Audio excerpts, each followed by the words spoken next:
all of these challenges, but cybersecurity is also one of my true loves, and so I'm always happy to talk about this issue with anyone.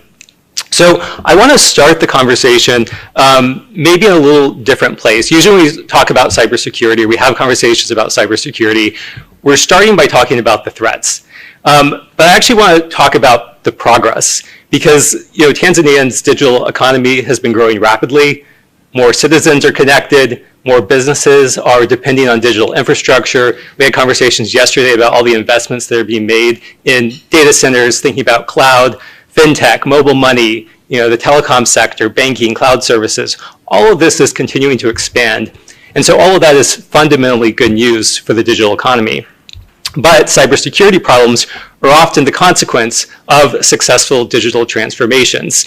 Countries with limited digital infrastructure just simply have fewer cyber risk. They also have fewer economic opportunities. So Tanzania, I think, is in a really unique place because it's put important building blocks in place. When you look at the infrastructure that it's created, the policy infrastructure, it has a Cybercrime Act, it has the Personal Data Protection Act, and it has a good 5-year plan for the government cybersecurity strategy. So when you compare what other countries are doing around the world, those are all the fundamental pieces you want to see. You also want to see strong institutions being built. So you have TCRA, the Communications Regulatory Authority, PDPC, which we talked about quite a bit yesterday, and then various law enforcement institutions with these responsibilities. So again, all the right pieces you want to see in place. And then you have the economic foundations, so strong telecom providers, growing fintech sector, commercial banking sector, and critical infrastructure operators. You also have the human capital pieces being built, growing academic programs in cybersecurity, increasing technical expertise, and then rising awareness among both policymakers and business leaders. So all the trends are heading in the right direction. You have the right foundations here.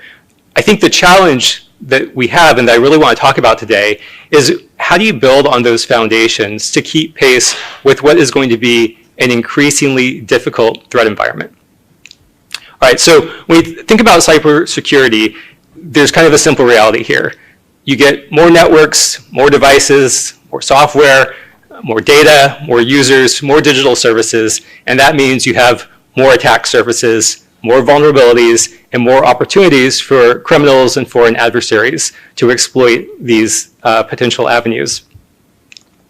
So as all that happens, we know there's one thing that you don't get more of in proportion. What is that? Money, right? Everything else is going up. More devices, but threats scale rapidly, security budgets do not. I did not see anyone that was coming in here from a security professional background driving in with the Porsche or the Ferrari, right? Those are the attackers that are driving those cars. So every business faces this challenge, every government faces this challenge. And this is also the result of what we call technical debt. Over time, organizations always postpone upgrades. So systems remain in operation longer than they were intended, security improvements get delayed, and the risk accumulate.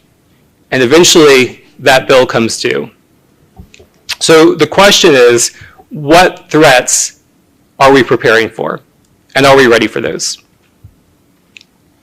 So I want to talk about the threat environment we see today because it's changed rapidly over the past year. If we had this conversation a year ago, we'd be in a very, very different situation.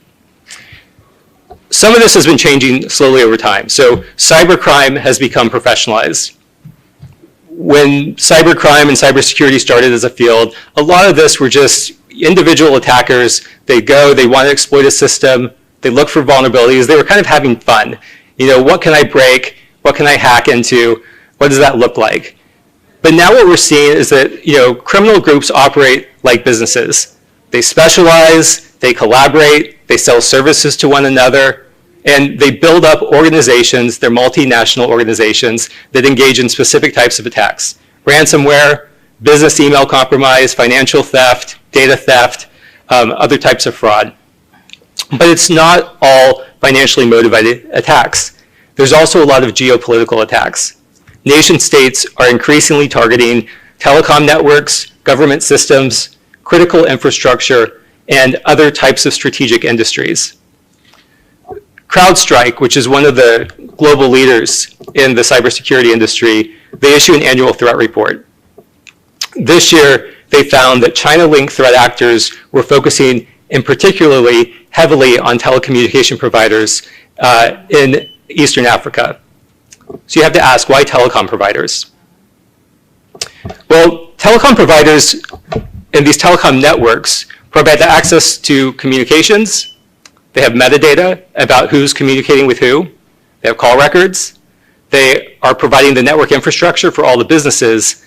And of course, compromising those networks allows these nation-state actors to get access to strategic intelligence. So in the past, when we had cyber attacks, you would often know it. Your system would be down. You might get a ransomware notice saying, give us some money for the data. Now what you're seeing is that there's interest not in immediate disruption, but in long-term access to these networks. So you might be compromised and not know about it. And this changes how we have to react to those types of threats. The goal is long-term access, intelligence collection, and strategic positioning for the future. Another issue here is the edge device problem. One of the most common types of attacks now is against edge devices. Edge devices are firewalls, VPN appliances, routers, network gateways. So most organizations, when they focus on spending on security, they're thinking, how do we secure our server? How do we secure our laptops? They actually don't focus as much on those edge devices. But attackers love them because it gives them immediate access to the networks.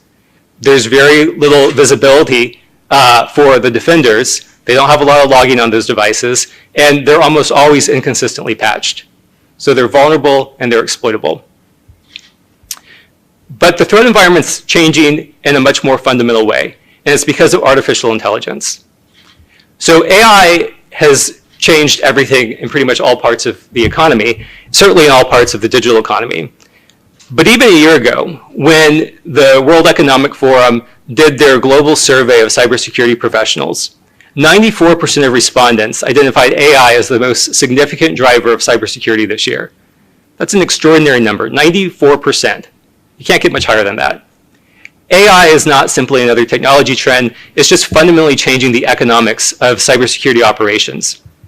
So historically, if you went back even 5 years ago, sophisticated attacks required sophisticated attackers. That's why most of the big attacks were coming out of nation states that had invested in this capability: China, Iran, North Korea, and Russia, right? But now attackers are using AI for reconnaissance, for vulnerability scanning, malware development, phishing attacks, social engineering, automation. They're using it pretty much across the board.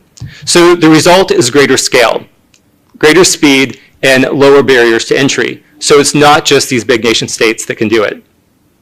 Now, what was this? About a month and a half ago, things changed again. It wasn't just AI. We had Anthropic release Mythos. Has everyone in the room heard about Mythos? This is a pretty big news story, but I realize we have a lot of different backgrounds in here. So just briefly, to understand where things are going, Mythos is Anthropic's frontier model. Frontier models are those models that are at the leading edge of development. So they haven't even released this yet publicly. Anthropic, in its testing, found that this class of models that had created had reached the point where they outperformed all but the absolute top cybersecurity professionals in identifying vulnerabilities. That's an incredible performance leap that we had never seen before. So in their controlled environment testing, they were able to identify thousands of serious software vulnerabilities. And for them, it was this huge wake-up moment. They said, we know we can't release this publicly, and we know we have to let people know about it. So they created a project called Project Glasswing, where they started inviting companies who were providing critical infrastructure. They were operators of critical infrastructure, primarily banks and telecom networks, and saying, we're going to give you early access to this model, and we're going to actually provide you funding so you don't even have to pay to use it. Millions of dollars in funding, so you can start using this to scan your network, scan your code bases, and identify flaws.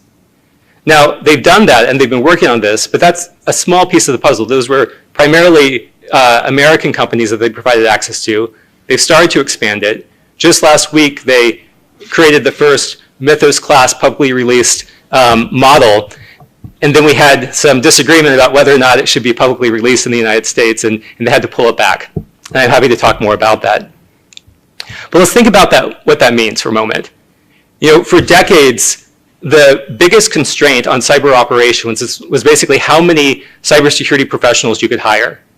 That's why small organizations really had a lot of difficulty in this space.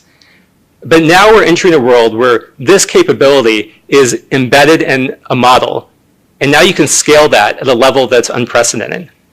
So it doesn't mean it's perfect. It doesn't mean cybersecurity operations are autonomous, but we can scale it now at an unprecedented level. So the question is not, can we find vulnerabilities? It's how quickly can they be found? And then that brings us to what is probably one of the most important changes we're seeing right now, the speed of these attacks. So right now, not only have the economics changed, but the clock has fundamentally changed. So cybersecurity has always been about capabilities. Now it's about speed. So CrowdStrike reported that last year, the average breakout time, so the time between when an attacker first got any kind of entry into a system to when they moved on and started attacking other systems, that average time was reduced to 29 minutes. So that's from, again, initial compromise to accessing additional systems. In the fastest observed cases, this was about 27 seconds. 27 seconds. So in the time we've been here today, not only could a system have been breached, but then they're breaching these other systems. Data exfiltration in about 4 minutes. Now, think about that scale, minutes, sometimes seconds, versus the security operations center of even probably a top telecom company in most parts of the world. Those response times are in hours. People like to go to lunch. Sometimes they get coffee. Sometimes they have to go to the bathroom. And that time is faster than what an attacker can do. And so that changes, again, fundamentally how we have to think about responding to these threats. And then think about the patch windows. So every month, every week, there's what's called Patch Tuesday. That's when all the security patches are released. If you're working in cybersecurity, you have to go and start working on getting those installed. We're seeing the same trend in the vulnerability window. So historically, organizations had weeks or months to do their patching, or between the time between when a vulnerability was identified and when there would be an exploit in the wild. Now, we're going down to days or even hours. So earlier this year, for example, there was a Microsoft Office vulnerability. Microsoft released its standard patch. This was a serious critical vulnerability, allowed remote exploit. They released their patch on a Tuesday. By Wednesday afternoon, there was clear evidence that attackers had already reverse engineered the patch, identified the vulnerability, and they had gotten working exploit code that was out there. By Thursday, they were seeing it being sold on the dark web, and by Friday, we've already had successful compromises. So again, fundamentally changing the timeline of how organizations respond. Typically, a patch comes out on Tuesday, and you have about a week to test it, because you don't want to deploy it immediately, because you might not know how that patch interacts with the rest of your systems. Now, again, that's changed. We have to figure out how to accelerate all of that. So the threat environment's accelerating, and the defenders have to accelerate too. And that acceleration creates an important economic challenge.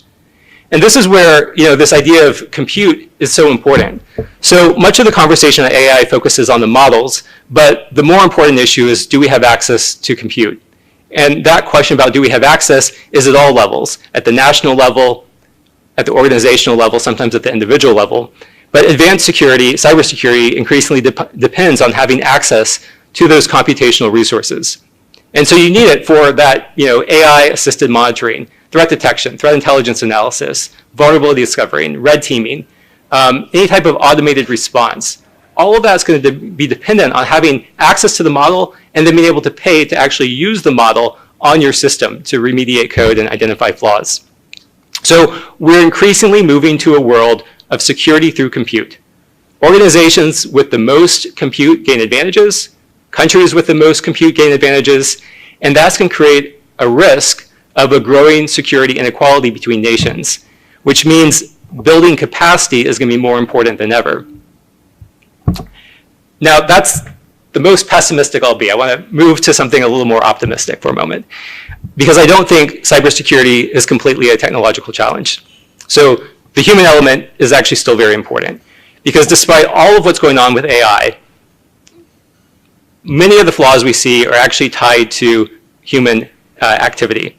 So one of the reasons organizations struggle with cybersecurity is because of things like weak authentication implementations, poor access controls that were set up, delays in patching, misconfigurations, or other types of governance failures. Maybe they don't have policies in place, or they have policies, but they don't implement them correctly. And then at the individual level, of course, we see a lot of cybersecurity weaknesses that play out in terms of successful phishing attacks, social engineering attacks, fraud and credential theft. If anyone calls you and asks you for your password, you never want to do that. But that still happens again and again. So technology matters, but the cybersecurity culture matters too. And so what can we do, right? So here's a couple of ideas. First of all, invest in people. This is probably the most important thing that can be done. This is where we have to think about how do we expand cybersecurity education. This has to be part of digital literacy, starting in primary and secondary schools, all the way up through college and professional training. This is where we also need to build, of course, specialized expertise, support professional training, and strengthen the academic partnerships. Because we have great universities here, we have great training institutes here that have those capabilities, but are they connected to the broader population, especially as more and more people come online? Second, we have to think about building AI security expertise. So not just security expertise, but AI security expertise. This is where developing local testing and evaluation capabilities will, I think, be really important, especially as part of a public-private partnership, if Tanzania plans to be a leader in developing its own domestic AI models. And I think this is particularly important, again, if we're talking, as we heard yesterday, about developing Swahili language models. And the reason this matters is because when you look at the safeguards that are put on models, these are LLMs, large language models. The language actually matters. And what we've seen in various types of testing is the guardrails that companies create often work primarily in the language in which the model was created. So for example, testing that we've done at my think tank around some of the risk of election misinformation, we found that the models were very good at preventing false information from being displayed if you ask those questions in English. But if you started asking those questions in other languages, Chinese, Vietnamese, Spanish, they started to fail. And that's a huge problem. And so when we're thinking about all the different types of guardrails that are being created right now for large language models to make sure that they're not abused for cyber attacks, to make sure that they're not abused to spread misinformation or create harmful content or create dangerous weapons or other types of chemical or biological attacks, those guardrails need to be in place, and they need to work in the languages in which they're being developed in. And so that means developing red teaming and guardrail testing, benchmarking libraries. And again, that's not something that one company can do on its own. That's something that you need a government partnership for. So safety evaluations developed in other places may not adequately capture what's going on here, and so they need to be adapted and built specifically for this environment. Third opportunity is strengthening coordination. So cybersecurity in general is a coordination challenge. One of the big challenges is information sharing. How do you get information between different government agencies, regulators, telecom providers, banks, researchers, universities, all the different people in the ecosystem so that they know where the threats are, they can respond, and the whole ecosystem can become more resilient. But there's also the question about how do you coordinate, for example, this challenge of addressing the technical debt. How do you address the challenge of saying, well, we're all using shared code, so who's going to be the one that actually uses the frontier models to fix these systems? Because you don't want every company doing the same thing. We also have to think about how do we reduce unnecessary friction. So government should absolutely be thinking about how do we promote cybersecurity, but at the same time, they have to be careful not to move into a world where they're creating approval systems that slow down deployment and innovation. Because what we know is that attackers don't have to wait for permission to deploy AI. They don't have to wait for permission to start using the latest models for attacks. So we need to make sure that the defenders are also able to move just as quickly. And so not only does that mean making sure that there aren't regulations that hold back the deployment, but it's also thinking about making sure we have open markets so that businesses are able to access the best-in-class security technology and, for example, avoid unnecessary digital sovereignty requirements that prevent access to some of the better security options that might be out there. And fifth is preparing for technical debt. So there are many different types of vulnerabilities that are already embedded in existing systems. And government should expect growing costs associated with modernization and replacement. So again, this is where I think there's this bill that's coming due. And this is why the next year is so critically important. And this is a message that I'm delivering in the United States as well. We have a limited window between when these models that have been produced that have these capabilities that meet the expert human level, expert cybersecurity professional level, have been developed and when they're going to be released. We know this because first, the US models are generally about 6 to 8 months ahead of China's models. And China's models are open source. So once they're released, they're public, anyone can use them.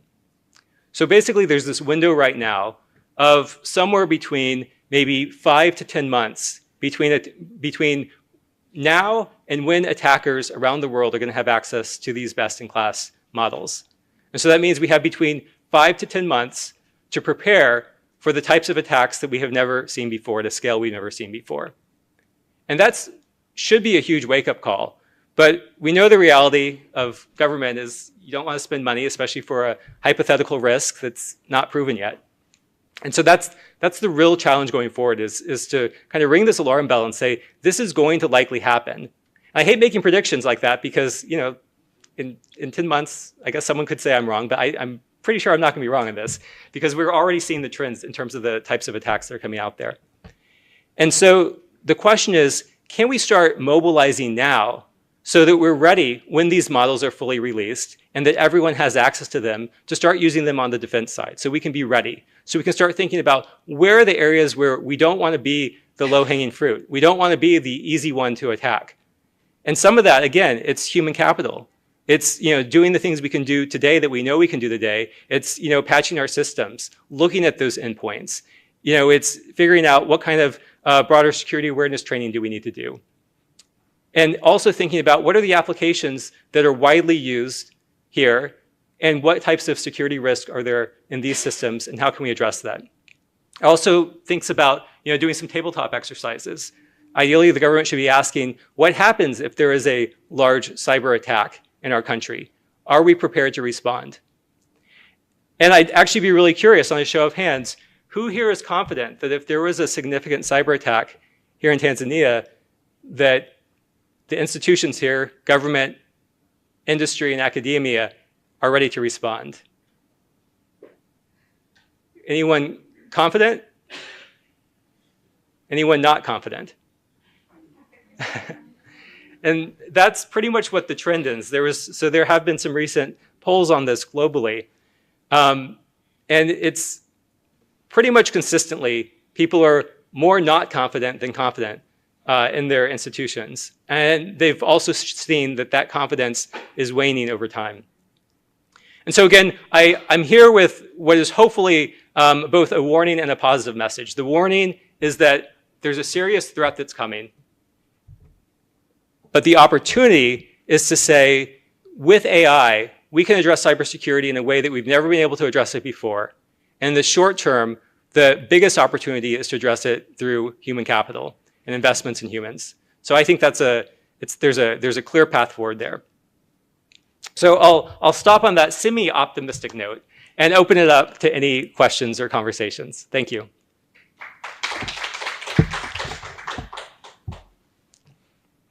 I've got some mics on some tables already. Any questions? We've got one right here. Maybe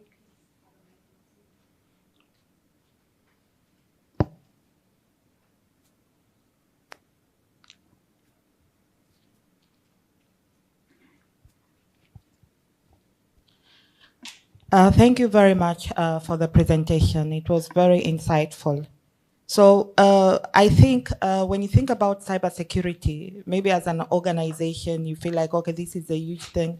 But now when it comes to national level security and when it comes to breaches of cybersecurity, especially in a government infrastructure, has there been cases worldwide, maybe anywhere where the government had severe cyber attack systems, and it was hard to retain, or maybe they were able to retain the damage. Oh, to come back to it, yes. So there have been a few. Probably one of the most recent significant ones was Costa Rica, where there were significant cyber attacks against their system. Some of it, it took down much of the country, actually, in terms of the government systems. The U.S. actually has partnered with Costa Rica to bring in some of the U.S. cybersecurity firms and work with them on addressing, doing immediate remediation, so getting the systems back online. This was about maybe 2 years ago, and then working to develop a more comprehensive cybersecurity, set of policies and systems. Now, I think Tanzania is different because it has those institutions already in place. The question, and I think this goes to the comment from one of the other participants earlier today about the gap between policy and implementation. I think there's a lot of policy that is aligned with where things should go. The question is, how effectively is it implemented?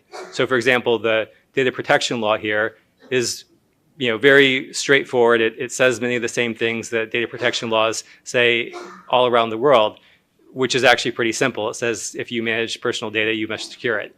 Now, the question is, how do you do it, and are you doing it correctly? And there's, some guidance on that, but it's a real challenge, especially, I think, for small businesses. And one of the biggest challenges that we see is that when you have some of these data protection rules, other types of laws that, are intended to create cybersecurity and better cybersecurity practices, often they become more of a compliance challenge for the organizations rather than something where they're focused on implementation. So they're really focused on, do I have a data protection officer? Do I have all the policies in place? Not, okay, have I actually made the investment to improve cybersecurity for my organization or my customers or my users? It's not, okay, let's spend, the 5% of the budget on using multi-factor authentication and upgrading our firewall. It's, let's hire a data protection lawyer to go and read through our, website policy to make sure we're in compliance. I think that's a real problem, especially, I think, for, under-resourced organizations, which is pretty much any startup or business. There's only so much to go around. And so I think that's one of the challenges is really shifting the policy so it's focused on, those tangible, concrete steps that actually make a meaningful difference in cybersecurity. Thank you for the question.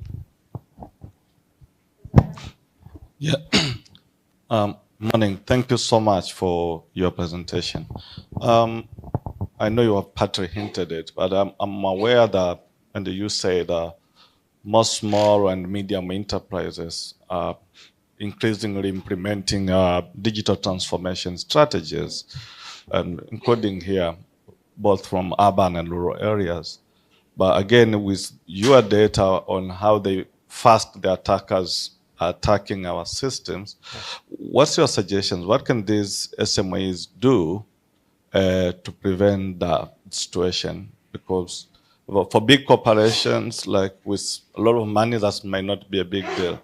But what should SMEs do to make sure they're safe from cyber attacks? Yeah, it's a great question, and it's, I think, one of the biggest challenges out there. Earlier in my career, I did a lot of work with SMEs, directly with them, and there's a few things. I mean, one, you want them to be using best-in-class technology, so that means not developing their own systems. You want them to be using tools where cybersecurity is the default, and so that's where using tools like Microsoft and Google and Adobe and these companies that really invest heavily in cybersecurity and make that a core part of their practice. It's really useful because they're basically getting the benefits of a large enterprise without having to do that themselves.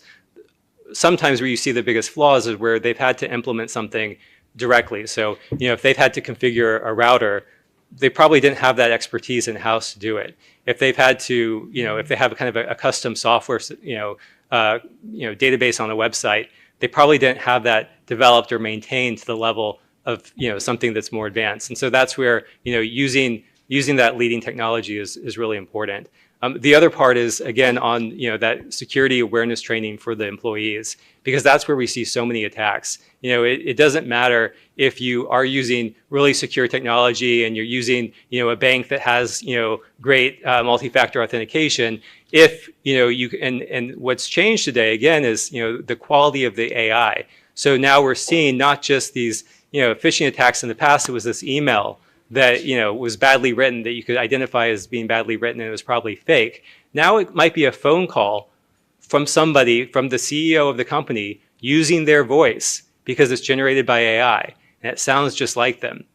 And we've seen video calls like this. And so the chief financial officer, the executive's assistant that has access to the bank accounts, if they receive a call saying, I urgently need you to send this money to pay off one of our vendors so that the client account can move forward, many cases they'll do that. It sounds like the right thing. And so that's where the security awareness training really needs to be updated so people understand that this is a case of you really have to verify, you have to understand what the threats are today because they're fundamentally different than they were before. And we're seeing that again at the individual level too. Parents that get a call from somebody that says, this is your son or daughter, using their voice and saying, there was a car accident, I need you to send money. Or I'm in the hospital, I need you to send some money. And it's an emotional response, it's a fast response, and it's a huge problem. And again, this technology is out there where if there's a recording of you that someone can make, just speaking to you for about 30 seconds, they can take that clip and use it to create your voice. And so it's a really significant risk. Thank you very much. I'm trying to think differently, and I wish I could get your very honest opinion into this. Throughout the discussion from the report yesterday, of course, there are things that struck into my mind that in Africa, we have only 1% of investment in data centers and cloud infrastructures. Just 1% globally. Africa has taken only 1%. And then in the presentation, we had that we are still struggling as Tanzanians on digital sovereignty, mandates, censorship, and chronism. These were the interlocking factors that affect Tanzania in connectivity and service usage. While we are still struggling into those matters, and then coming to my question on response mechanism, as time is lapsing down to respond, the company like Microsoft is still struggling. So taking Tanzania into the same context, are you still optimistic that we can really be in the position to adequately respond to this vulnerability? And how long can it take to be in the adequately positioned to respond to such challenges? And then what are the key investments you think we need to focus on to make sure that we are in the very good position to respond while we are struggling with such type of investments currently? Yeah, thank you for the question. It's really an important one, and it's something I actually think a lot about is how do we get this change in thinking around cybersecurity? And the reality is, for most policymakers, it's not on the top 10 list of things they're thinking about. And again, I think it should be. And when we've seen it change, so there are examples of it changing. So Estonia, for example, Estonia has always been somewhat a digital leader, but not always a cybersecurity leader. And it was only after they suffered attacks from Russia that they realized, they need to focus on resilience. And actually, just more than double down, triple or quadruple down on the need to invest in cybersecurity and resilience and think through all those issues. And they've come a long way and have really kind of pioneered what it means for a nation state to to invest in cybersecurity in that way. Costa Rica, as I mentioned before, a similar example in that, they suffered a significant attack, and that was really the wake-up call for them. Now, as I said, one of the challenges that I think we're facing here, especially that Tanzania will face, is that it's not necessarily going to be these disruptive attacks where it's the system is shut down or the ransomware. It's going to be the surveillance threat on these telecom networks, the potential of long-term intrusion. And that's where, unless there's some kind of investigation or proactive steps to identify that can be that wake-up call, it'll be very hard to get policymakers on board to spend that money. And again, I think there's a case to be made that not investing in it is going to cost a lot more. And that's the big risk. And I think that's the way to get to a solution here. But you have to have the knowledge of what that cost is before you can have that conversation. And so I think that's where the starting place is for the policy discussion about what happens here. And the other part, of course, will be seeing what happens in other countries, because other countries are also going to be going through this, and some were going to be suffering, and hopefully there'll be lessons for the neighbors about, okay, I don't want to follow in their footsteps. But again, I think there's going to be a limited window of opportunity.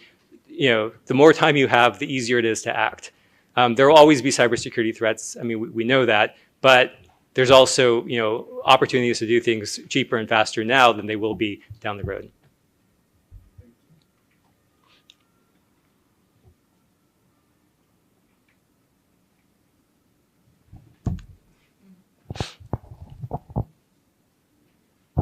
So I will ask my question as I wrote it.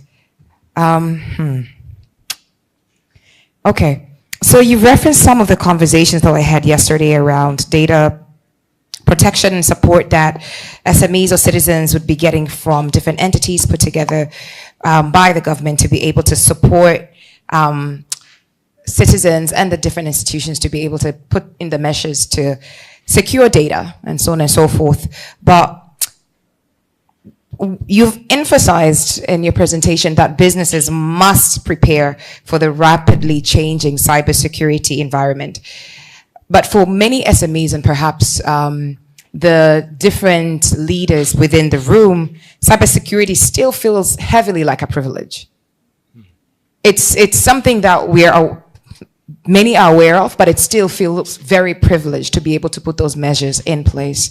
Rather than it being a business necessity. I was looking in the room as you were presenting, and I was looking at how many people are actually taking notes really, and really thinking about it. Shoot, this is something that I must plug into directly. And in different conversations that perhaps I have with people in the ecosystem, it's not that people don't want to engage, it's people feel that the cost of engaging is too high. Mm-hmm. It's extremely high, and so as much as there are different players in place, even within the government, to be able to support different entities to secure their data, the price of engaging and actually securing data is too high. If the cost of securing data and preparing for a cyber future is higher than the perceived cost of the risk of not securing, then people will not secure, right? So I'm wondering, practically, what is the minimum viable cybersecurity pathway an SME should take today to become prepared and remain prepared without placing a sustainable financial burden on business, seeing where we are right now, and it's something that everybody should take on. So for somebody in this room who's thinking, okay, we're talking about Microsoft, we're talking about Anthropic, but what can I do really, right? What is the minimal viable pathway you would suggest people to take? That's a great question, because it always is important when we're talking about cybersecurity to remember that we're talking about risk management. It's not about eliminating all risk. That's mostly not feasible in most situations. So it's always a question about what's good enough and optimizing for that. There are certainly situations where cybersecurity isn't worth the investment for a company and they're not going to do it. I think the question that should be asked, there's usually a few of them. One is, what would happen, for example, what could happen that might shut down my business? That would just fundamentally shut down my business. So for some, it might be the loss of a database, maybe the loss of a point of sale system, the loss of access to their bank accounts, right? Figuring out what those critical elements are, and then thinking about, okay, and then what are the biggest vulnerabilities that are faced in these areas? And then where are the gaps that can be meaningfully addressed? And that's really what cybersecurity is about. It's about identifying those types of elements and figuring out, well, what can you do to make improvements? And recognizing that there are still going to be gaps and it might not be perfect, but you want to continue to make areas where you can improve things. The second is about just, when you're thinking about doing something new, asking those cybersecurity questions at the outset so that you're not accumulating this technical debt. So it's that question of, okay, I want to build a new website, or I want to develop this new system for my company. Before I, make a decision about what I'm going to buy or how I'm going to build this, have I thought through what are the security implications? And that's one way of moving forward in a constructive way without having to kind of go back. And it's like, if you've ever tried to, reorganize your house or clean your house, you see all the mess and you say, well, that's too much and I'm just not going to touch it. But if you go somewhere new, it's easy to say, okay, well, if I'm in this new place, these are what I'm going to do going forward.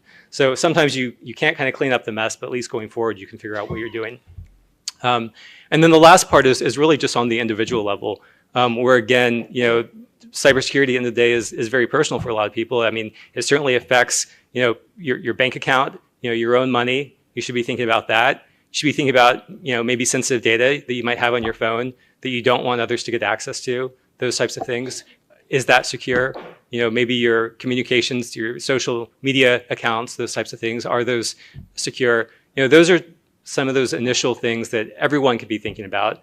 And I think the other thing that's important for a lot of us is, talking to both children and parents, because those are often, groups that are particularly vulnerable. Certainly children often, are exposed to various types of threats online, and they're also a potential, they attacked as well or experience cyber attacks. But then also, some of the elderly that also, they're often vulnerable to social engineering and other types of attacks. And so they also have to be part of the conversation. We had a number of conversations yesterday and hopefully today about inclusiveness. And that's in cybersecurity as well. We have to think about all the different populations that are affected, including in rural areas, including people that lack literacy, just all across the board. Everyone can be impacted by cybersecurity because those attacks often go after people who are vulnerable.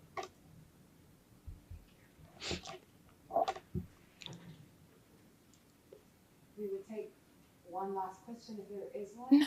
There are two. So you asked about how are we confident about overcoming the cyber threats coming in Tanzania, but the audience said that they are not confident, and I think the part of the reason is structural, because Tanzanian cybersecurity curriculum is not up to date. It has no cloud security. It doesn't teach about no zero trust and AI threats training. We are producing graduates that are working about 2015 syllabus, 2015 internet, and we are in 2016 and we are overcoming 2016 and overcoming threats. So which country is leading in cybersecurity education, and Tanzania should copy their curriculum in overcoming the threats in the future? It's a great question. I mean, the U.S., of course, has a lot of really advanced cybersecurity work, especially in academia, Carnegie Mellon, Georgia Tech, Stanford, MIT, UK as well, particularly out of some of their top universities, Cambridge and Oxford. But then when you look at certain countries, again, Estonia, a clear leader, Singapore, Japan, countries that have really heavily invested in cybersecurity across the entire ecosystem. But what's important is it's a collaboration between government and academia and industry. It's never just one. And one of the reasons that really matters is because often governments able to build the infrastructure to identify where the threats are coming from. They can use intelligence gathering and they can see those threats better than anyone else. They're also doing the law enforcement. You have the researchers in academia who are going further on some of the, understanding, where some of the emerging threats are and studying those. And then you have industry who, especially some of the cybersecurity companies, they're providing cybersecurity services across so many different sectors and so many different countries. They actually have sometimes better intelligence than even the government has in some cases, and they certainly understand what's happening in the day-to-day implementation of these issues. So it's by bringing all those together, they're able to have curricula that actually is very responsive to the current needs. And that's, again, one of the things that's just so important here is it just keeps changing what we need to focus on. And so, I mean, you're absolutely right that if you're focused on, curricula from 2015 or 2016, that's completely out of date. And it's not covering not only kind of the modern security architectures like zero trust security, but it's also not thinking about new risks that are emerging or how to use AI tools or, anything else that's happened in the last 10 years, including things like, post-quantum cryptography and how to invest in that. Can we take 2 questions just back to back? Sure. All right. So we'll start with you and then we'll take that. That'll be the last one. Thank you. And you can stand up so that they can get you. Thank you. So I'm going to read mine. So as Tanzania advances its digital economy, how can we foster a stronger collaboration between the government, the academia, the private sector, and the young innovators as well, to build a resilient cybersecurity ecosystem that protects citizens, but while creating opportunities for the local cybersecurity talent here? Thank you. Thank you.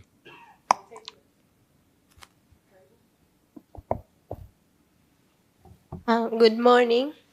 Good morning. My name is Flaviana Shaw. I'm a public health specialist.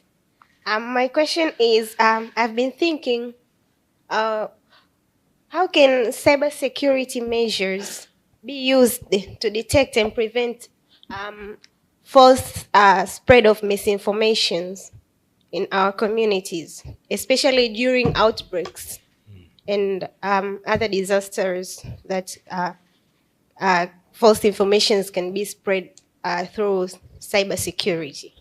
Yeah, thank you. Thank you for the question. So I'll take the first one first about how the universities and government and all can work together, especially with the younger talent. I think there's actually a huge opportunity there because of the fact in particular that many of these SMEs lack cybersecurity professionals, especially, and they're never going to be able to hire a full-time cybersecurity professional.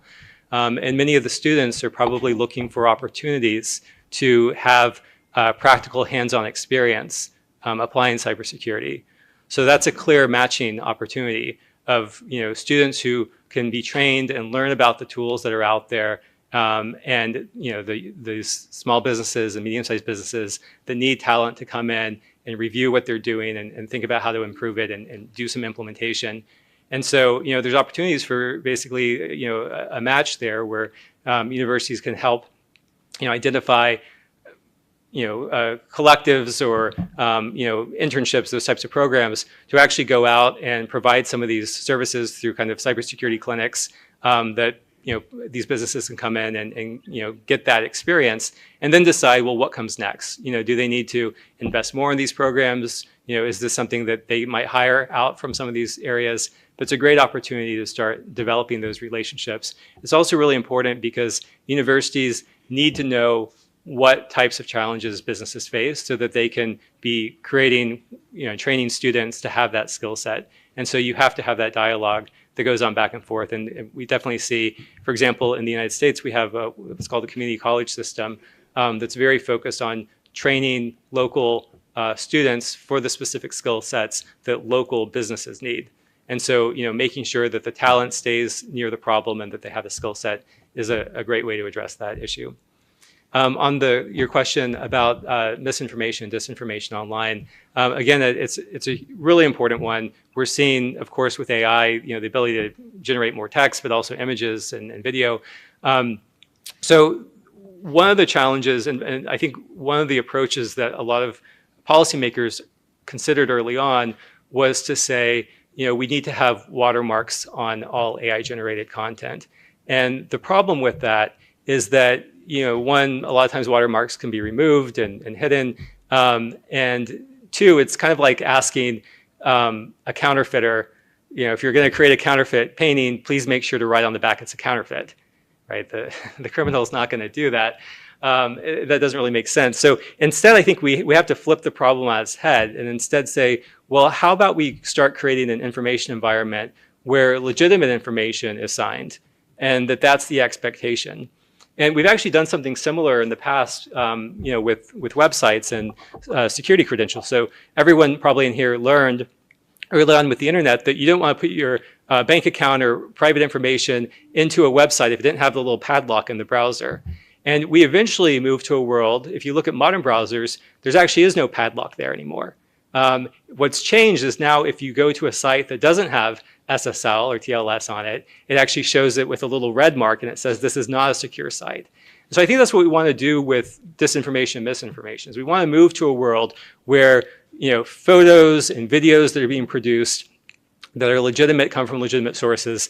They have watermarks, they have metadata embedded in them that say this is where it's from. It's from the trusted broadcaster, local media authority. It could be this, we took a selfie here today and posted it, and it's linked to my phone and my identity, and all of that's there.